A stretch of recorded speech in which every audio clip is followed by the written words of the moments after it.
Hi guys, how are we? Welcome to my YouTube channel Live a Little Love a Lot. My name is Aditi Gupta. Please, first of all, I would like to excuse myself for my horrible croaking throat.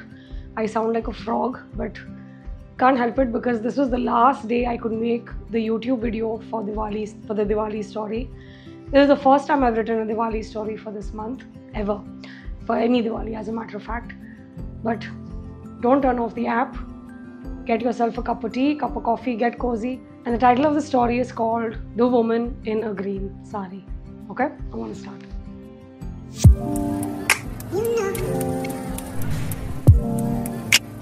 Karan boarded the Shatabdi Express from Jaipur to Delhi with a heavy heart. That evening, the platform buzzed with excitement. Families pulling their trolley bags, some children tugging on balloons, some eating mithai from mithai dabbas.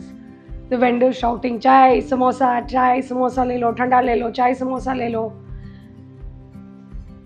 The station was buzzing. Diwali was only a few days away, and the whole country seemed to be rushing home to light up the darkness. Karan took a seat by the window, breathing a heavy sigh. Amidst the bubbly chaos, everything felt dull and dim. Nothing seemed to be going the way he had planned over the past 2 weeks. He had been having sleepless nights, bad dreams. The stress had actually taken over his entire being. His head was filled with constant questions of whys, hows, ifs, what ifs, when. Diwali was supposed to be about abundance and light, yet he carried only worry. Karan settled down after placing his bag under the seat.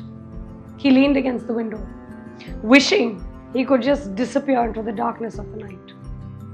The train was bustling, filling up with passengers, rushing, pulling, trying to get to their seats. And just then, an older woman approached the train compartment. She was dressed in a pale green cotton sari with a thin gold border. Her grey hair was neatly tied in a bun, her shawl draped across her shoulders. Her presence radiated warmth, as if her sari itself carried the comfort of home. Beta, do you mind if I sit here? I can't seem to allocate my seat. Karan looked up at the elderly woman. She had a soft smile on her face, and she carried a worn jute bag along with a small steel stiffin. She was a splitting image of his late mother. He nodded silently, shifting to make space. As soon as she settled down, she began chatting.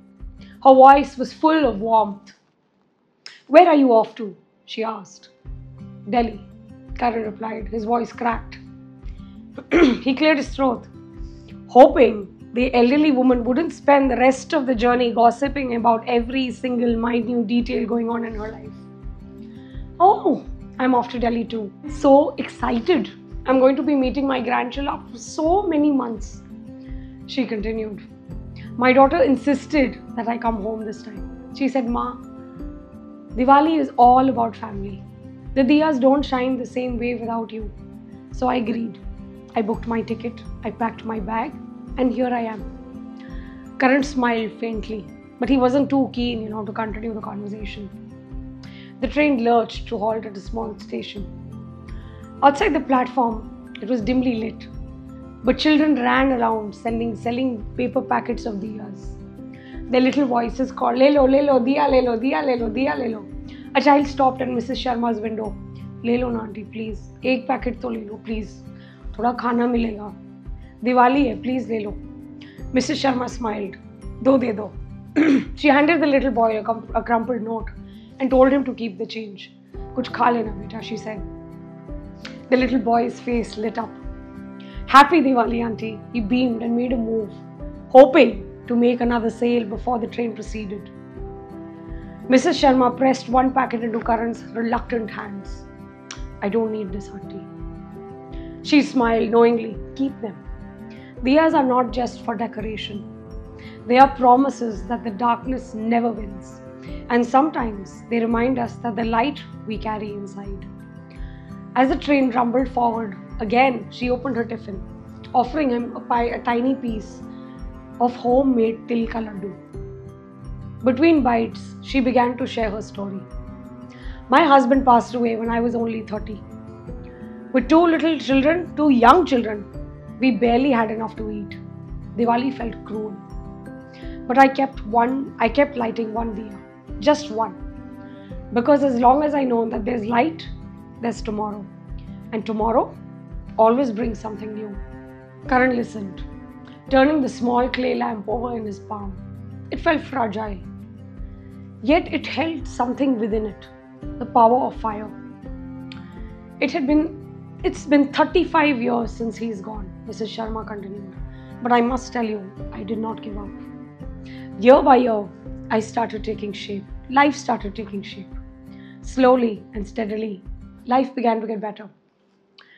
Each Diwali that came, I made sure I was a step forward, mentally, financially, and emotionally. I can't say it's been easy, but I took it as a challenge. And my children were my best motivation. Karan listened, but he stayed quiet. Are you married? Mrs. Sharma asked, taking another bite. Karan nodded, sighing a long sigh. And I assume you're going to meet your family? He nodded again, swallowing the lump in his throat. Then why do you look so glum? What's the matter? Ever since I've sat here, you've done nothing but sulk. Sulk? Auntie ji, please. I've not said anything to you. And with all due respect, please don't make unnecessary comments. Mrs. Sharma began to laugh. Karan's eyes widened with shock. Thinking Auntie ji has gone off her head, he controlled his irritation and anger. He took her age into consideration and decided to remain quiet. Here, have another laddu, she offered with a smile. Karan closed his eyes, then vigorously shook his head and held up his palm. Have a laddu. I made them with extra love, so much love. Mrs. Sharma firmly placed another in his hand. And I made extra for my companion on the train ride. And you are my companion tonight. Karan stared at the laddu and then looked at Mrs. Sharma. There was silence between the two. Mrs. Sharma closely watched Karan's every move. What do you mean by sulk? Karan finally said. Is it that obvious? Mrs. Sharma rolled her eyes and nodded her head in dismay. Karan, look at your face. It's filled with worry, with remorse, with sorrow, with disgust. My only question is why? What is worrying you so much that you can't even have a small curve on your face knowing that you're going home to your children? Child, I only have one child, a daughter. A daughter? Oh, daughters are such a blessing. But before she could continue, Karan cut her words. I'm a maths teacher and I lost my job 2 weeks ago and now I'm unemployed. I'm burdened with endless expenditure and I don't know what to tell my family and oh God, is that the only reason why you're so upset? It's just a job, Karan. You'll find another job. I'm sure you can try in Delhi. It's filled with opportunities. Mrs. Sharma exclaimed. You just need to be on the lookout. And maybe till then you can start giving tuitions to students. You'll gather them in no time. Her words sank in slowly. Hope felt like a tiny flame, fragile, yet alive. Maybe he needed someone to give him that little push, a little direction, and a little hope. The countryside stretched endlessly outside, dark fields rolling by. But every so often a small town appeared, a flash of light strung across the rooftops, the sparkle of fireworks against the velvet sky.